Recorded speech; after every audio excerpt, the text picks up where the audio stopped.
কারবালার মাঠে রাসূলুল্লাহ সাল্লাল্লাহু আলাইহি ওয়াসাল্লামের ওয়াফাতের মৃত্যুর মাত্র 50 বছর পরে, মাত্র সেই মুসলমানদেরই, তার উম্মতেরই কিছু মানুষ তার প্রিয়তম নাতি, তার কলিজার টুকরা নাতি হুসাইন ইবনে আলী রাদিয়াল্লাহু তাআলা আনহুমা এবং তার বংশের নিষ্পাপ নিরীহ অসহায় অনেকগুলো মানুষকে হত্যা করে। বিষয়টা খুবই জটিল যে রাসূলুল্লাহ সাল্লাল্লাহু আলাইহি ওয়াসাল্লামের প্রিয়তম নাতি তারই উম্মতের হাতে শহীদ হয়ে যাচ্ছে।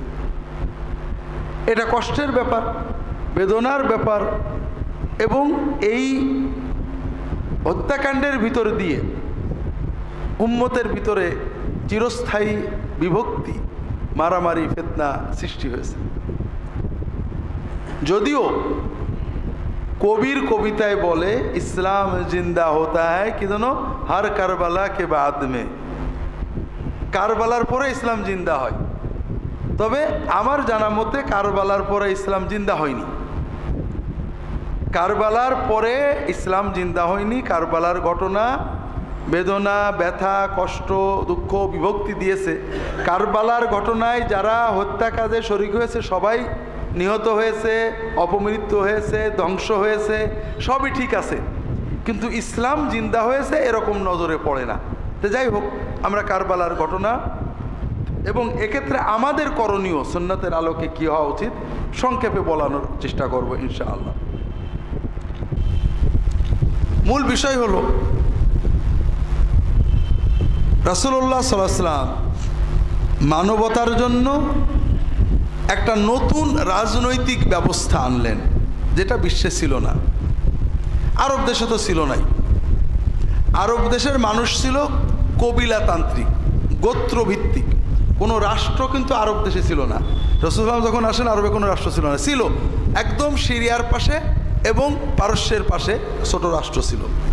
রাষ্ট্র মানে একজন রাষ্ট্রপ্রধান, তার হাতে বাহিনী, বিচার আচার, জনগণ যে গোষ্ঠীর হোক আর যে দলের হোক রাষ্ট্রের আইন মেনে চলতে হবে।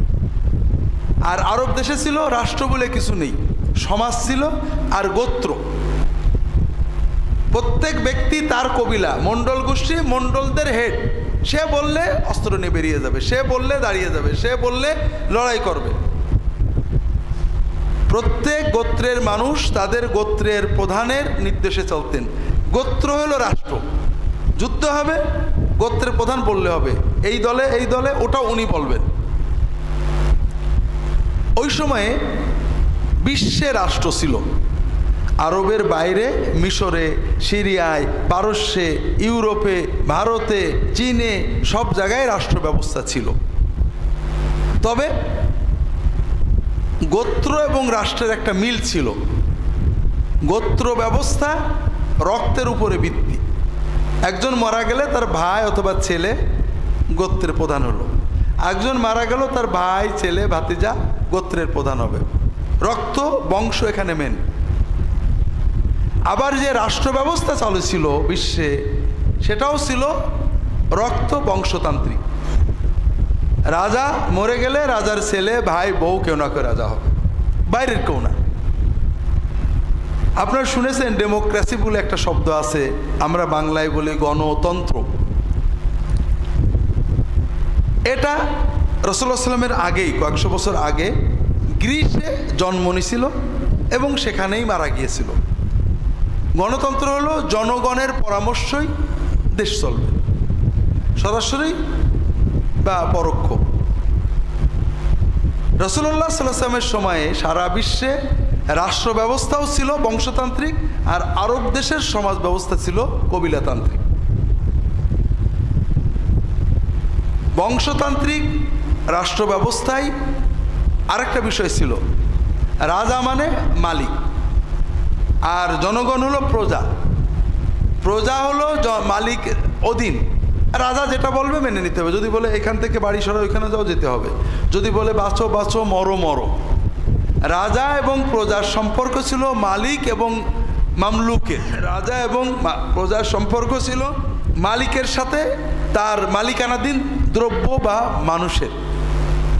এখানে রাজ্য কি করে চলবে জনগণের কোনো ইচ্ছা বিষয় না, রাজা যেটা বলবে সেটাই।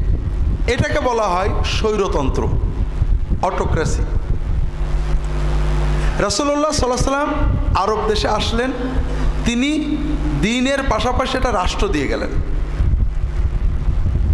সেই রাষ্ট্রটা আবার দিলেন কি সম্পূর্ণ অভিনব নতুন রাষ্ট্র, বংশতান্ত্রিক নয়, যোগ্যতাতান্ত্রিক। যে কোনো যোগ্য মানুষ রাষ্ট্রের প্রধানে উপরে যেতে পারে। আলাইকুম বিসসামিআতা ওয়া ইন উম্মিরা আলাইকুম আবদুন হাবশি। যদি একজন কালো কাফরি নাকবোচা কানবেকা কৃতদাস সেও যদি তোমাদের আমির হয়, শাসক হয়, প্রশাসক হয়, তার আনুগত্য করতে হবে। দ্বিতীয় বিষয়, এখানে জনগণের পরামর্শ নিয়ে চলতে হবে। আমরুম শুরা বাইনাহুম, প্রতিটি কাজ আমানত আদায় করতে হবে, ইনসাফ আদালত প্রতিষ্ঠা করতে হবে। জনগণ ইচ্ছা করলেই শাসকের সমালোচনা করতে পারবে, তার সামনে আইন পেশ করতে পারবে, যেটা ঠিক হয়নি। এই যে সিস্টেম, এটা অভিনব ছিল। আরবরা তো দেখেনি, দুনিয়ার মানুষ ওই সময় দেখছিল না। এখন রাসূলুল্লাহ সাল্লাল্লাহু আলাইহি ওয়াসাল্লাম যখন তার মৃত্যুর সময় আসলো, সাধারণ মানুষ সবাই আশা করছে তিনি কাউকে গদ্দিনশীল করে যাবেন। কারণ আইন কানুন যাই দেওয়া হোক, নিয়ম হলো কেউ মরার সময় কাউকে না কাউকে বলে যাবে আমার পরে তোমরা এর দেখবা। রাসূলুল্লাহ সাল্লাল্লাহু আলাইহি ওয়াসাল্লাম এটা যদি বলতেন তাহলে সহজ হতো মানুষের জন্য। কিন্তু এই যে নতুন সিস্টেম রাসূলুল্লাহ সাল্লাল্লাহু আলাইহি ওয়াসাল্লাম দিলেন, এটা প্র্যাকটিক্যাল হতো না। যেমন আপনি সাঁতার শেখাবেন, হাত ধরে রেখেছেন, প্র্যাকটিক্যাল হলো না। হাত ছেড়ে ধাক্কা মেরে পানিতে দিলেন, 5 গাল ডক ডক করে পানি খাবে, পেট একটু ফলবে, সাঁতার শিখে যাবে। তো এখন রাসূলুল্লাহ সাল্লাল্লাহু আলাইহি ওয়াসাল্লাম কাউকে দায়িত্ব দিয়ে গেলেন না। তখন সাহাবীদের ভিতরে দুটো ধারা ছিল। রাসূলুল্লাহ সাল্লাল্লাহু আলাইহি ওয়াসাল্লাম বংশের অনেকে মনে করতেন, অথবা কোনো কোনো সাহাবী মনে করতেন যে রাসূলুল্লাহ যাই বলেন, যুগ যুগ ধরে তো বংশতন্ত্রই চলছে। আমাদের দেশে কোনো পীর সাহেব যদি মরে যান, তার গদ্দিনশীল কি হয়? যদি অন্য কেউ হয়, মুরিদরা মানতে চায় না। এটা আমরা পীর সাহেবরা, পীর দরবারের লোকেরা করতাম। এখন রাজনীতিবিদরা কি করেন? কি করেন? এখন রাজনীতিতেও বংশতন্ত্র। কেন? কারণ মানে আমরা মানসিকতায় ওই রকম রয়ে গেছি। যদিও বলছি গণতন্ত্র, কিন্তু বংশের একজন মানুষকে যত কদর করি, অন্য বংশের মানুষের ওই রকম কদর করতে পারছি না। এজন্য নেতার বংশের যদি কেউ আসে, যত সহজে দল ঐক্যবদ্ধ হয়ে যায়, বাইরের কেউ গেলে ওরকম হয় না। এটা আমরা আমাদের দেশেও জানি। আরব দেশে আরও কঠিন। সবাই অনেকেই মনে করছিলেন রাসূলুল্লাহ সাল্লামের প্রিয়তম সাহাবী আবু বকর রাদিয়াল্লাহু তাআলা আনহুকে হয়তো দায়িত্ব দেবেন, কারণ সব সময় তিনি তার পাশে আছেন। কেউ কেউ মনে করছিলেন হয়তো তিনি তার বংশের কাউকে দেবেন, কারণ যুগ যুগ ধরে তো বংশতান্ত্রিক হয়েই আসছে। তার বংশে তো যোগ্য লোক আছে, তিনি দিতে পারেন। রাসূলুল্লাহ সাল্লাল্লাহু আলাইহি ওয়াসাল্লাম কাউকে দেননি। তার ওফাতের পরে সাহাবীরা দ্বিধাদ্বন্দ্ব কে হবে। আনসারীরা বলেন আমরা, মুহাজিররা বলেন আমরা, বংশের লোকেরা কেউ কেউ বলছিলেন আমাদের থেকেও হবে। শেষ পর্যন্ত নানান রকমের কথাবার্তার মাধ্যমে আবু বকর রাদিয়াল্লাহু তাআলা আনহু খলিফা হলেন, এরপরে ওমর হলেন, এরপর ওসমান হলেন। সবসময় কিছু মানুষ মনে করছিল রাসূলুল্লাহ সাল্লাল্লাহু আলাইহি ওয়াসাল্লামের বংশের কেউ হতে পারে, যোগ্যতা আছে। আবার অনেকেই মনে করছিল যে না, সাহাবীরা আরও আছেন, তারাও যোগ্য। সর্বশেষ যে নির্বাচনটা হলো ওসমান রাদিয়াল্লাহু তাআলা আনহুর সময়ে হলো, ওমর রাদিয়াল্লাহু তাআলা আনহুর ওফাতের পরে। ওমর বললেন তোমাদেরকে রেখে গেলাম, আব্দুর রহমান আউফ, ওসমান, আলী, তালহা, জুবাইর, আর কে এই 4-5 আব্দুর রহমান, আলী, ওসমান, তালহা, জুবায়ের, সাদ ইবনে আবি ওয়াক্কাস নাম রাদিয়াল্লাহু তাআলা আনহুম আজমাইন। এনাদেরকে একটা কমিটি করে দিলেন, তোমরা কমিটি পরামর্শ করে তোমাদের ভিতর থেকে একজন হবে।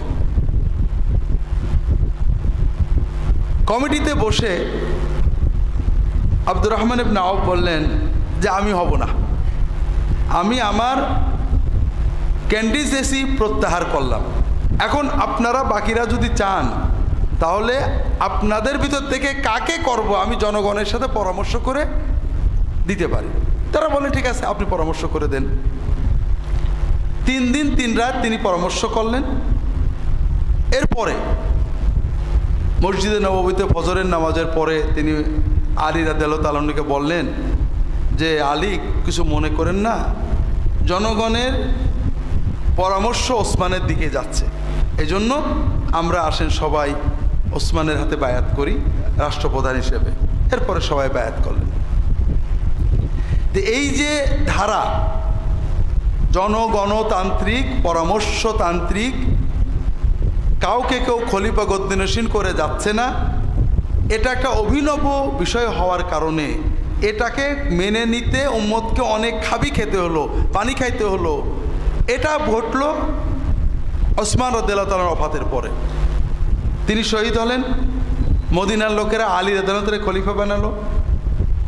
সিরিয়াতে মুআবিয়া বললেন রাদিয়াল্লাহু তাআলা আনহু যে ওসমানের হত্যার বিচার না হলে আমি মেনে নেব না।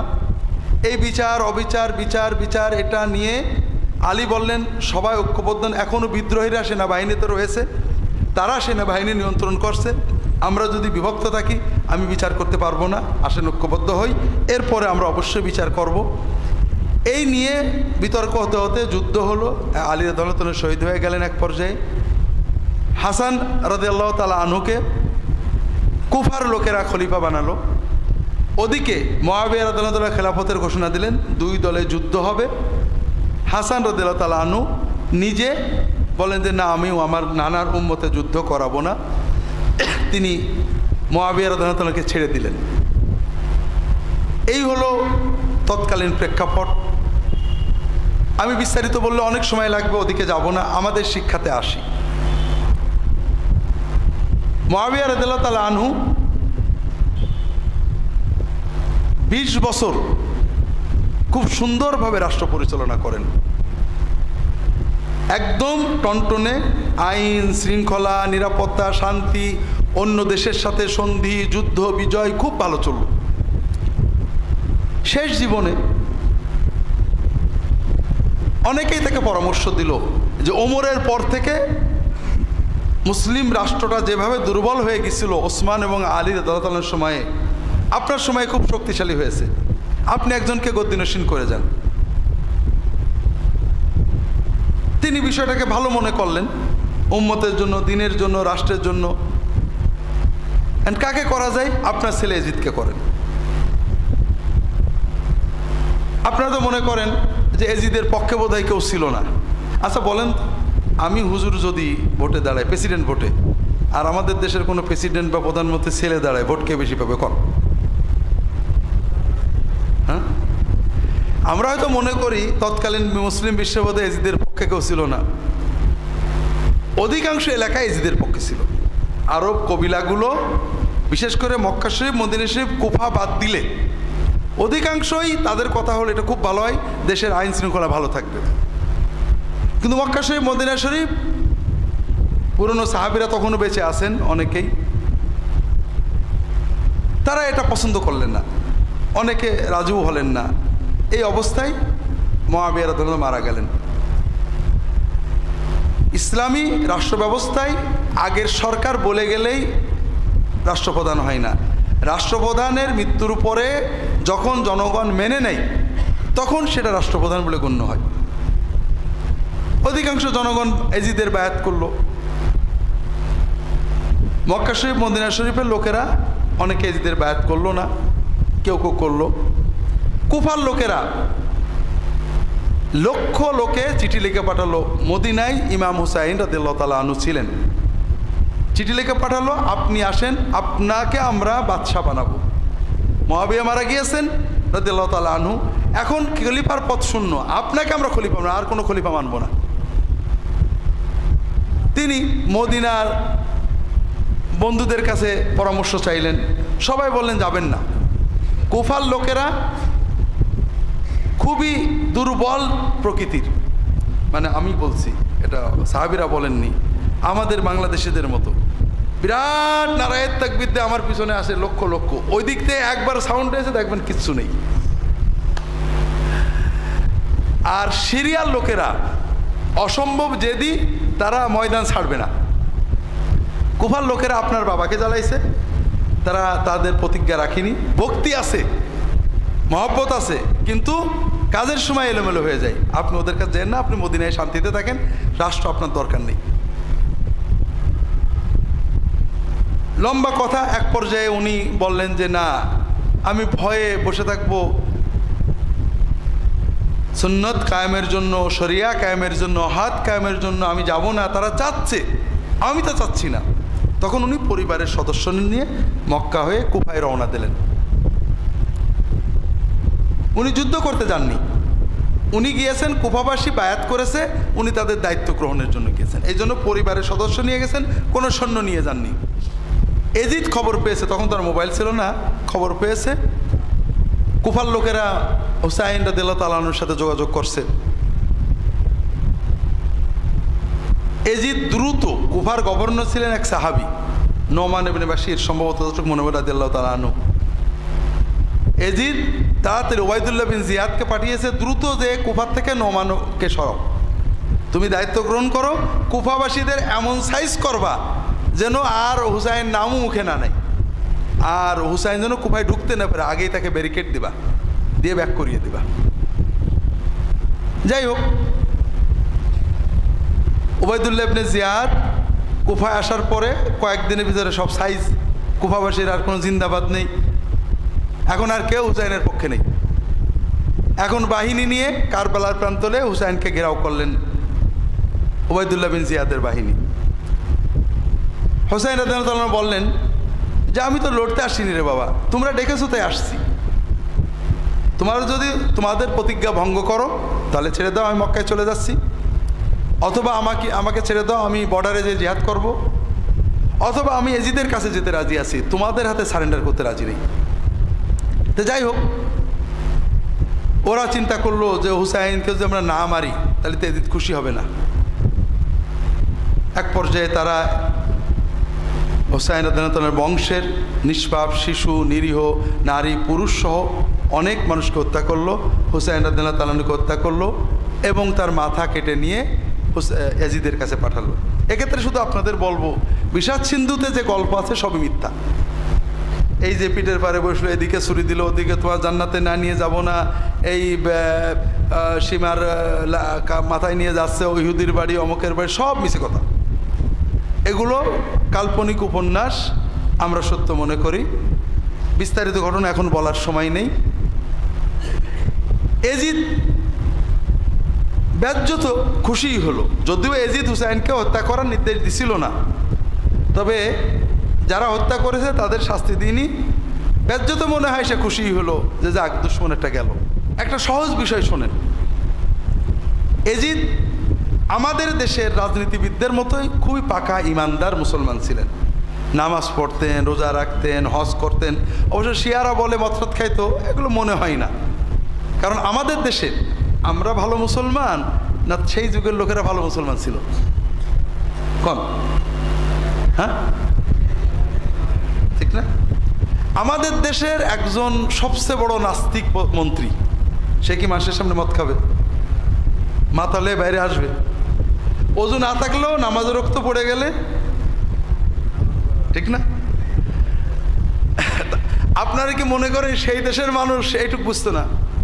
বিষয় হলো ঠিক আমাদের দেশের রাজনীতিবিদদের মতোই, বা বর্তমান বিশ্বের বা পরবর্তী বিশ্বের, পূর্ববর্তী বিশ্বের বড় বড় রাজনীতিবিদ, খলিফা, আমির, ওমরা, বাদশাহ, শাসক, প্রেসিডেন্ট, প্রধানমন্ত্রীর মতোই পাকা ইমানদার ছিল।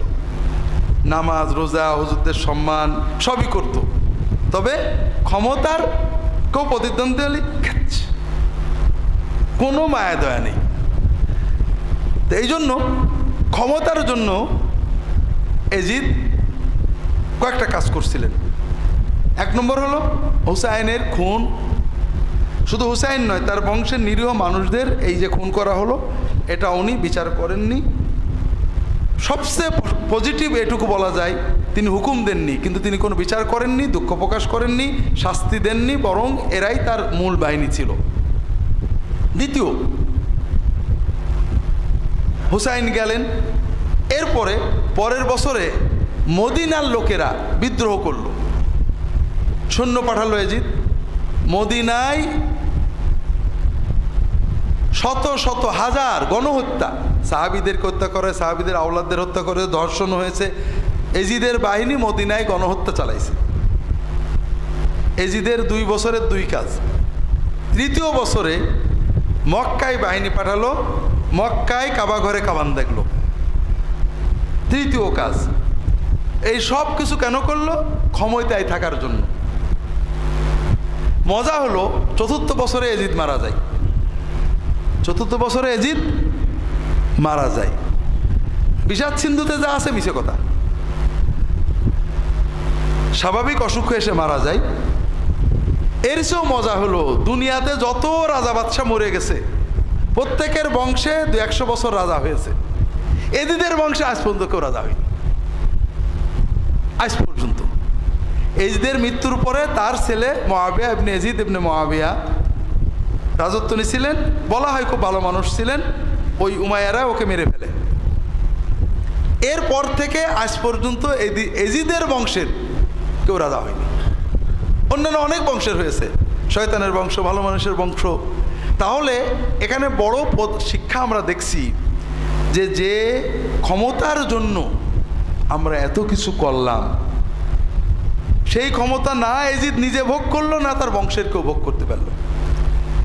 এর ভিতরে আমাদের অনেক শিক্ষা আছে ভাইরা। আল্লাহর এই বিচার কিন্তু চিরন্তন।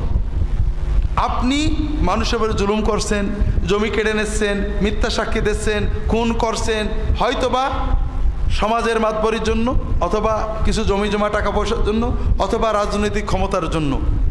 কিন্তু আপনি কি করছেন? আপনি কয়দিন এই ক্ষমতা ভোগ করবেন? হতে পারে আপনার পরে আপনার বংশের কেউই আর এই ক্ষমতা ভোগ করবে না, এই জমিতে বা তারা থাকতে পারবে না। এরকম আমাদের চোখের সামনে আশেপাশে তাকালে দেখবেন, একজন লোক বিশাল বড় লোক ছিল, দ্বিতীয় পুরুষে, তৃতীয় না, জমি তো জমি, গোরস্থান পর্যন্ত বেছে ফেলেছে, বাপের কবর পর্যন্ত বেছে ফেলেছে। তো কাজেই আমরা যারা আল্লাহর দিনের বাইরে মানুষের উপরে জুলুম করে টাকা বলেন, সমক্ষমতা বলেন, শক্তি বলেন, সম্পদ বলেন জোগাড় করতে চাই, তাদের বুঝতে হবে যে সব কিছু আপনার প্ল্যানে হবে না। এজিদ বিশ্বের সবচেয়ে ক্ষমতাধর বংশের, তার পিতা মুআবিয়া রাদিয়াল্লাহু তাআলা 20 বছর একেবারে শক্তির সাথে শাসন করেছেন। তারই ছেলে, সে 4টে বছরও বাঁচতে পারল না, মরে গেল। এই যে মানুষ মেরে ক্ষমতায় থাকলো, এই ক্ষমতা সে ভোগ করতে পারল না। হুসাইন রাদিয়াল্লাহু তাআলার পরিবার, মদিনার সাহাবীদের পরিবার মক্কায় কামান দেখলো, এত কিছু করলো, কি জন্য? একটা গোল, যে ক্ষমতাটা সুসংহত করবে, কিন্তু হলো না। আরো মজার ব্যাপার, যেটা সাধারণত ঘটে না, তার বংশের কেউ আর ক্ষমতায় থাকতে পারলই না। দ্বিতীয় বিষয় হলো ইমাম হুসাইনের শাহাদত। ইমাম হুসাইন যখন মক্কা থেকে চলে আসবেন, মদিনা থেকে মক্কা, মক্কা থেকে কুয়া যাবেন, তখন 2-1 প্রবীণ সাহাবী বলছিলেন যে দেখেন, আপনার নানা হলেন আখেরাতের বাদশাহ, দুনিয়ার বাদশাহী আপনাদের জন্য পোষাবে না, কাজে ওদের দিকে যে না। দুনিয়ার বাদশাহী তারা চাননি, তারা দিনের জন্যই গেছিলেন। তবে আমাদের বুঝতে হবে, দুনিয়ার সাময়িক পরাজয় কিন্তু পরাজয় না। ইমাম হুসাইন মারা গিয়েছেন, নির্মমভাবে শহীদ করা হয়েছে, কিন্তু বীরের মতো লড়ে মরেছেন। তিনি মৃত্যুকে ভয় পাননি। আমরা বাহ্যিকভাবে দেখি যে তার মৃত্যুতে এজিদের বাহিনী ভয়ঙ্কর খুশি হয়েছে, গেছে, শেষ, আমরা জিতে গেছি। এজিদের বাহিনী আছে আছে, ঠিক না, স্লোগান, কিন্তু আসলে কি আছে? আছে? নেই। নেই তো নেই। কারবালার হত্যাকাণ্ডে যারা শরীক হয়েছে প্রত্যেকেই খুন হয়েছে, একজনও বাঁচেনি। এবং সবচেয়ে বড় কথা যে আমরা যেটাকে সাময়িক পরাজয় মনে করি, আচ্ছা ইমাম হুসাইন কি পরাজিত হয়ে গেছেন? ইতিহাস থেকে মুছে গেছে? তার বংশধর মুছে গেছে? তার মর্যাদা কি কমে গেছে? কিছুই হই। কাজেই একজন লোক সাময়িক হেরে গেছে, যুদ্ধে হেরে গেছে, মরে গেছে, আমি দেখছি এই 10-20 বছরের ইতিহাসে পরাজিত না, এর নাম পরাজয় না। জয় পরাজয় 10-20 বছরে নির্ধারিত হয় না, এটা শত শত হাজার বছর পরে দেখা যাবে কে জিতলো আর কে মরলো। কাজে আমরা কোনো নেককার মানুষ, কোনো ভালো মানুষ দুনিয়ায় হয়তো মরে গেছেন, হেরে গেছেন, মামলায় ঠকে গেছেন, মানুষের তাকে মাথায় ব্যাট দিয়ে মেরে ফেলেছে, কোনো খারাপ লোকে মরে গেছেন, অ্যাক্সিডেন্টে মরে গেছেন, ও লোকটা ভালো ছিল না, খবরদার। মানুষের দুনিয়ার পরিণতি দিয়ে আখেরাতের পরিণতি বিচার করলে তো বলতে হবে যে এজিদ ভালো ছিল, নাউজুবিল্লাহ ইমাম হুসাইন হেরে গেছেন, এরকম বলার সুযোগ আছে নাকি? ওই সময়ে ওই 1-2 বছর 3 বছর যাদের ইমান দুর্বল তারা এরকম চিন্তা করেছে, তাই তো হুসাইন হেরে গেল, মদিনাবাসী হেরে গেল, মক্কাবাসী হেরে গেল, তাহলে এজিদই বোধহয় ঠিক। ওই 3-4 বছর কারা চিন্তা করেছে? যাদের ইমান মজবুত হয়নি।